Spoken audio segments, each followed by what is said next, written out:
நம்ம எல்லாருமே அலுவலகத்துல வேலை செய்யும்போது, ஒரு குறிப்பிட்ட சில ஊழியருக்கு மட்டும் அதிகமான பணிச்சுமைகள் அல்லது அதிகமாக வேலை கொடுக்கிற விஷயத்த நீங்க எல்லாருமே எக்ஸ்பீரியன்ஸ் பண்ணியிருப்பீங்க. நேர காலம் இல்லாம, குறிப்பிட்ட டைம் இல்லாம, இந்த வேலைய நீயே பண்ணிட்டு இரு அப்படி அதிகமான வேலை குடுக்குறது. அவர் நல்லா பெர்ஃபார்ம் பண்றார் அப்படின்றதுக்காக நிறைய வேலைகள கொடுக்கிற ஒரு விஷயம்.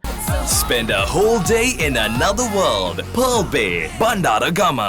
அலுவலகங்கள்ல இப்போது வரைக்கும் அதிகமா இடம்பெற்றுக் கொண்டிருக்குது. இந்த வீடியோ பார்த்து கொண்டிருக்கிற நீங்களும் கூட இத நீங்க எக்ஸ்பீரியன்ஸ் பண்ணியிருப்பீங்க. ரைட். விஷயம் என்ன அப்படின்னு சொன்னா, இரவு 9 மணிக்கு மேல ஒரு ஜென்சி ஊழியருக்கு அலுவலகத்துல இருந்து ஒரு மீட்டிங்காக கால் வந்திருக்கு. எனவே அந்த காலை அவர் அட்டெண்ட் பண்ணல. இதுக்கு பின்னாடி இருக்கிற விஷயம், இது ஒரு மிகப்பெரிய சர்ச்சையாக இப்பொழுது மாறி சோசியல் மீடியால விவாதிக்கப்பட்டு கொண்டிருக்கிறது. அது என்ன நடந்திருக்கு அப்படின்னு சொல்லி நாங்க இந்த வீடியோல விரிவா பார்க்கலாம். ஒரு ஜென்சி ஊழியருக்கு இரவு 9 மணிக்கு மேல அவருடைய மேலாளர் கால் பண்றாரு. எதுக்கு அப்படின்னு சொன்னா, ஒரு மீட்டிங் இருக்கு அப்படின்னு சொல்லி. எனவே மீட்டிங் இருக்கு அப்படின்னு சொல்லி கால் பண்ணதுக்கு அப்புறமாக அந்த ஜென்சி ஊழியர் என்ன பண்றாரு அப்படின்னு சொன்னா, என்னால இந்த மீட்டிங் அட்டெண்ட் பண்ண முடியாது அப்படின்னு சொல்லி ஒரு மெசேஜ் அனுப்புறாரு. அப்ப அதுக்கு அந்த மேலாளர் இன்னும் ஒரு மெசேஜ் அனுப்புறாரு. என்ன அப்படின்னு சொன்னா, எல்லாருமே அந்த மீட்டிங்ல இணைஞ்சிட்டாங்க, நீங்க மட்டும் தான் இணையல, அதனால குயிக்கா ஜாயின் பண்ணுங்க அப்படின்னு சொல்றாரு. எல்லாரும் இணைஞ்சு நானும் இணையணுமா அப்படின்னு சொல்லி ஒரு மிக முக்கியமான கேள்வியை அந்த ஜென்சி ஊழியர் கேட்கிறாரு. ஜஸ்ட் இது ஒரு மீட்டிங் தானே அப்படின்னு சொல்லி அந்த மேலாளர்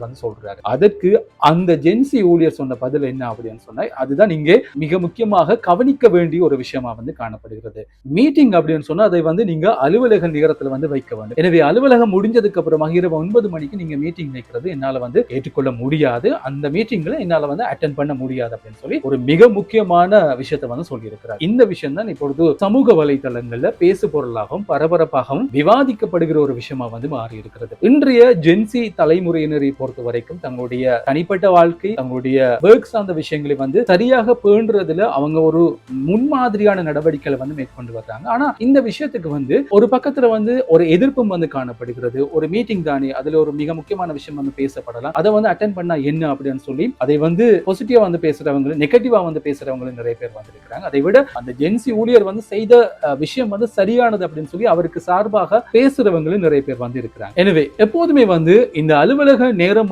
முடிவடைந்ததுக்கு அப்புறமாகவும் வீட்டுல நைட் டைம்ல தங்களுடைய ஆபீஸ் வேலை செய்துட்டு இருக்கிற உங்களுடைய ஃப்ரெண்டுக்கு இந்த வீடியோவை ஷேர் பண்ணி